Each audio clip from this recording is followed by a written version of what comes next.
सभी किसान भाई और व्यापारी बंधुओं को मेरा नमस्कार। आज है 3 फरवरी, आप देख रहे हैं कमोडिटी समीक्षा, आपका अपना चैनल। आज के इस वीडियो में हम चर्चा करने वाले हैं कॉटन सीड ऑयल के कुक्कुट के ऊपर। जिस हिसाब से कुक्कुट के प्राइस में भी गिरावट देखने के लिए मिल रही है, मन में काफ़ी सारा डाउट निकल के आ रहा है, आखिर चल के भाव कहाँ तक जा सकते हैं। जिस हिसाब से कॉटन का प्रोडक्शन इस बार कम हुआ था, काफ़ी सारे कयास लगाए जा रहे थे कि कॉटन सीड ऑयल के कुक्कुट के भाव में काफ़ी ज़्यादा तेज़ी रहेगी। लेकिन एक अच्छी खासी तेज़ी के बाद मार्केट रुकते हुए दिखाया और 3500 के लेवल के आसपास मार्केट रुकते हुए दिखाया। वहाँ से हमें लगातार एक गिरावट का दौर देखने के लिए मिल रहा है। आज हमने देखा 3400 के नीचे मार्केट खिसकते हुए देखा और फिर उसके बाद नए-नए लेवल्स निकल के आ रहे हैं। आखिर मार्केट कहाँ तक जाके रुक सकता है और फ्रेश खरीदारी के मौके आपको कहाँ तक बनते हुए दिख सकते हैं। तो सारी चीज़ें डिस्कस करेंगे और ये वीडियो टोटली एजुकेशनल पर्पज़ के लिए, अगर आप वादा बाज़ार में ट्रेड करते हो तो अपने बुद्धि विवेक से करें। तो समझने की कोशिश करते हैं और देखते हैं प्राइस के हिसाब से प्राइस जनरली कुक्कुट के रहे क्या? अगर आप देखेंगे फरवरी कॉन्ट्रैक्ट कहीं न कहीं देखेंगे तो 3373 के आसपास बंद होते हुए दिखाई दिया और पिछले 2 वीक से का अगर आप देखेंगे नंबर, पिछले 2 वीक से ये गिरावट जारी है। लास्ट वीक हमने देखा था, पिछले हफ्ते लगभग 0.67% की गिरावट बनती हुई दिखी थी और लास्ट वीक जो हाई बना था, 3495 का हाई बना था।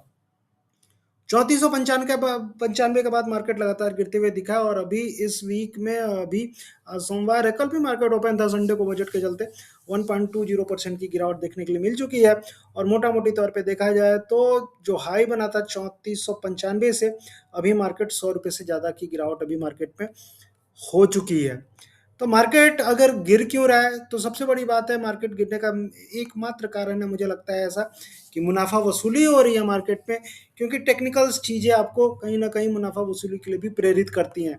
और कौन-सी टेक्निकल चीज़ें आपको प्रेरित कर रही हैं? सबसे बड़ी बात है, 3 चीज़ हम देखने की कोशिश करेंगे। ये तो वायदा बाज़ार है। वायदा में हम देख रहे हैं 3373 के आसपास और ये वायदा है किससे चलता है? ये वायदा चलता है अकोला मार्केट से और अकोला में जो प्राइस दिखाए जा रहे थे, अकोला में प्राइस 3500 के आसपास मैं देख रहा था, 3516 के आसपास का भाव बनते हुए दिखा था। तो अकोला में भी 3516, यानी कि मोटा-मोटी तौर पे देखेंगे तो यहाँ से ₹100 से ज़्यादा की बढ़त पे अकोला का मार्केट अभी चलते हुए दिख रहा था। वहीं अगर आप कड़ी मार्केट की बात करेंगे तो कड़ी में भी अगर आप देखेंगे तो कड़ी में लगभग 3413 के आसपास का ट्रेड बनते हुए दिखा था। तो कड़ी के भाव भी और अकोला के भी भाव दोनों आप देखेंगे तो वायदा बाज़ार से ऊपर चलते हुए दिख रहे हैं। वायदा में प्रॉफिट बुकिंग थोड़ी-सी ज़्यादा गहराती हुई दिखी है और क्यों मैं बोल रहा हूँ टेक्निकल टर्म पे प्रॉफिट बुकिंग हो रही है, इसका एकमात्र कारण अगर आप देखेंगे, 2 चीज़ें हैं। पहला तो अगर आप चार्ट के हिसाब से देखेंगे, वीकली चार्ट पे जब प्राइस यहाँ से चढ़ते हुए दिखे थे, तो एक ब्रेकआउट बनते हुए दिखा था और ब्रेकआउट ये जो हुआ था इस ट्रेंड लाइन का, और ये ब्रेकआउट का लेवल था 3394, ठीक है? 3400 के आसपास ब्रेकआउट हुआ था, ये ग्रीन कैंडल जो आप देख रहे हैं। उसके बाद ब्रेकआउट होने के बाद मार्केट 3500 के आसपास गया, 3494 95 के आसपास वहाँ से आया और ये ट्रेंड लाइन को छूने के लिए आया। लग रहा था मार्केट यहाँ से घूम जाएगा, लेकिन घूमा नहीं और आज इसने 3400 का भी लेवल तोड़ दिया। तो मन में डाउट है कि आखिर हो क्या रहा है? अगर इस ट्रेंड लाइन को हटा दिया जाए तो क्या समझ में आ रहा है?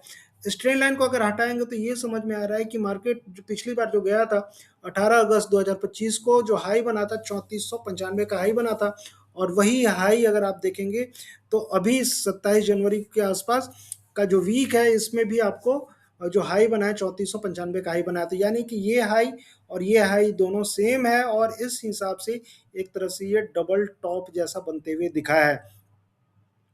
इसके चलते मार्केट में एक मुनाफा वसूली आई और ये जो लाइन में आप देख रहे हैं डॉटेड डॉटेड, ये एक तरह से रेजिस्टेंस का काम कर रही है। 3500 का लेवल अभी रेजिस्टेंस का काम मार्केट में कर रहा है। मुनाफा वसूली गहराती जा रही है और अभी के लिए जो सपोर्ट बना हुआ है, सपोर्ट 3400 3350 के आसपास का बना हुआ है। अगर इसके नीचे मार्केट निकलता है तो जो नेक्स्ट सपोर्ट है 3250 के आसपास का अभी भी बना हुआ है। लेकिन क्या ट्रेंड खत्म हो गया? क्या तेजी खत्म हो गई? तो समझने की कोशिश करेंगे इसको सीज़नैलिटी बेसिस पे। पहले देख लेते हैं, अगर आप आरएसआई देखेंगे तो आरएसआई भी काफ़ी धीरे-धीरे ओवरबॉटिज़्म में जाके फिर नीचे आते हुए दिखा है। अगर आप अकोला की बात करेंगे तो अकोला में भी अगर आरएसआई की बात करेंगे तो आरएसआई ओवरबॉट रीजन में जाते हुए दिखा है और अकोला मार्केट में भी जो मैं डबल टॉप दिखा रहा था, डबल टॉप जैसा सिचुएशन आपको अकोला मार्केट में भी बनते हुए दिखा है।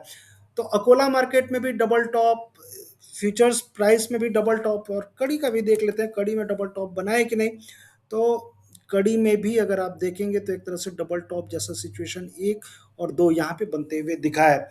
तो डबल टॉप मतलब क्या है? डबल टॉप का मतलब यही होता है जब एक ही चीज़ को ऊपर में प्राइस बार-बार 2-3 बार रिपीट करते हैं तो वो एक अवरोध की तरह काम करता है और इस सिचुएशन में ये जो लेवल है कड़ी मार्केट के लिए 3500 का लेवल अवरोध का काम कर रहा है और आपके फ्यूचर्स में भी अगर आप देखेंगे तो ये जो लेवल है 3500 का अवरोध का काम कर रहा है।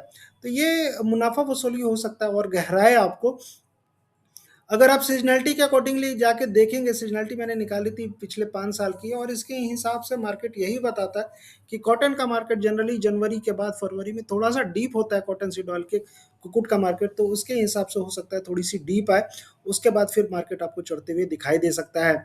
तो फरवरी के बाद मार्केट चढ़ते हुए दिखेगा, मार्च में तेज़ी रहेगी और उसके बाद फिर थोड़ा-सा डीप ओवरऑल जो पीक बनेगा आपको जुलाई में बनेगा। तो कहने का मतलब है कि आपको फिर से खरीदारी के मौके फरवरी में बनते हुए दिखेंगे। जो यहाँ से जिनने खरीदारी की थी सितंबर से लेके और दिसंबर तक, आप इस दौरान भी अगर आप चार्ट में भी देखेंगे यही वो टाइम था जब हमने एक अच्छी खासी सितंबर से लेकर दिसंबर तक की तेजी देखी थी। अगर चार्ट के बेसिस पे भी देखेंगे तो आप देखिए ये जो टाइम है, इस टाइम पे नवंबर से लेके ये दिसंबर ये तेजी का माहौल बनते हुए दिखा था। अगर उसके पहले भी अगर आप जाएँगे जो सितंबर की बातें कर रहे हैं तो जुलाई, अगस्त ये देखिए ये तेज़ रहा मार्केट, फिर ये दिसंबर कॉन्ट्रैक्ट निकला और फिर ये तेज़ होते हुए दिखा। तो मोटा-मोटी तौर पे तेज़ी आती हुई दिखी और अभी सीज़नैलिटी के अकॉर्डिंगली फरवरी में थोड़ा-सा डीप आते हुए आपको दिख सकता है। अगर आप लंबे अवधि के लिए सोचेंगे तो आपको कॉटन के बैलेंस शीट पे जाना होगा और कॉटन की बैलेंस शीट ये बताती है क्योंकि कॉटन से डाल के कुक्कुट कॉटन का डेरिवेटिव है, कॉटन से ही निकलता है और इस बार कॉटन का प्रोडक्शन आप देखेंगे तो कई साल के न्यूनतम स्तर पे है और जो कॉटन एसोसिएशन ऑफ इंडिया ने जो बताया है, कॉटन एडवाइजरी बोर्ड ने, उसके अकॉर्डिंगली 292 लाख बेल्स का प्रोडक्शन है 2025-26 में। पिछले साल 297 था, यानी 300 लाख बेल के नीचे का प्रोडक्शन दिखाया जा रहा है। क्लोजिंग स्टॉक भी देखेंगे तो कॉटन के काफ़ी ज़्यादा कम 40 लाख बेल्स के आसपास का क्लोजिंग स्टॉक दिखाया जा रहा है, यानी कहने का मतलब है कि सप्लाई टाइटनेस आगे चल के बरकरार रहेगी। और इस साल अगर मौसम के हिसाब से भी देखेंगे तो मौसम की मार आपको पड़ती हुई दिख सकती है। आगे चल के इस बार थोड़ी सी कम बारिश का अनुमान जताया जा रहा है, अल नीनो का प्रकोप बताया जा रहा है और धीरे धीरे आप देखेंगे जिस हिसाब से अन्य मील के प्राइस बढ़ते हुए दिखें, स्पेशली सोया के, तो उस हिसाब से भी आप देखेंगे तो इसमें डिमांड बढ़ सकती है। तो मेरा कहने का मतलब यही है कि बहुत ज़्यादा गिरावट नहीं रहेगी, थोड़ा-सा प्रॉफिट बुकिंग बनते हुए दिख रही है, हो सकता है ये प्रॉफिट बुकिंग आपको गहराए और नीचे में हो सकता है अगर ये लेवल टूटते हैं 3350 के तो 3250 तक जाने की कोशिश करें। तो मोटा-मोटी तौर पे जो भी गिरावट अभी होगी आपको खरीदारी के मौके बनेंगे, लेकिन फिलहाल के लिए थोड़ा-सा एग्रेसिव खरीदारी आपको नहीं करनी है। ये डबल टॉप का मतलब ये हुआ कि थोड़ी-सी प्रॉफिट बुकिंग अभी आपको आती हुई दिख सकती है फरवरी में। 15-20 फरवरी के बाद आप देखेंगे जो लेवल मिलेंगे वहाँ से खरीदारी हम करते हुए दिखेंगे। अदरवाइज़ 3500 के ऊपर मार्केट अगर बैठता है तो फिर फ्रेश खरीदारी के मौके आपको बनते हुए दिखेंगे। अदरवाइज़ हम साइडलाइन रहेंगे, अभी फ्रेश खरीदारी नहीं करेंगे। देखते हैं क्या रहता है, लेकिन ज़्यादा जानकारी समय-समय पे अपडेट्स के लिए क्या करना चाहिए, खरीदारी किन स्तरों पे करनी चाहिए, आप जुड़ सकते हैं। कोशिश यही रहेगी कि मैं आपको गाइड कर सकूँ, चीज़ों को कोरिलेट कर सकूँ और सही समय पे सही इन्फॉर्मेशन आपको दे सकूँ। इस बार मैक्सिमम एग्री कमोडिटीज़ में काफ़ी अच्छा रिटर्न मिलने के चांसेस हैं और उसमें कुक्कुट भी एक है और कुक्कुट में जिस हिसाब से एक तेज़ी तो हमने देख देख चुके हैं, निचले स्तरों से मार्केट चढ़ते-चढ़ते 35 हो गया। दूसरी तेज़ी कब आएगी, किन स्तरों पे खरीदारी करनी है, दूसरी तेज़ी अगर आप देखेंगे मैं दिखाऊँगा और समय-समय पे वीडियो लेके आऊँगा और दूसरी तेज़ी जब चढ़ेगी तो मार्केट बहुत ही ऊपर जाने वाला है। देखते हैं क्या रहता है, ज़्यादा जानकारी के लिए आप जुड़िए इन नंबर पे और इस नंबर पे मैसेज करिए। आप जुड़ना चाहते हैं मुझसे पर्टिकुलरली सर्विस के लिए, तो आप इस नंबर पे मुझे मैसेज कर सकते हैं। कोशिश ये रहेगी कि मैं ज़्यादा से ज़्यादा आपकी हेल्प कर सकूँ। तो मिलते हैं नेक्स्ट वीडियो में। अगर आपको ये वीडियो अच्छा लगा तो डेफ़िनेटली इसको लाइक, सब्सक्राइब करिए और ज़्यादा से ज़्यादा कमेंट करने की कोशिश करिए, अपने ग्रुप में पहुँचाइए और प्रोत्साहित करिए। मिलते हैं फिर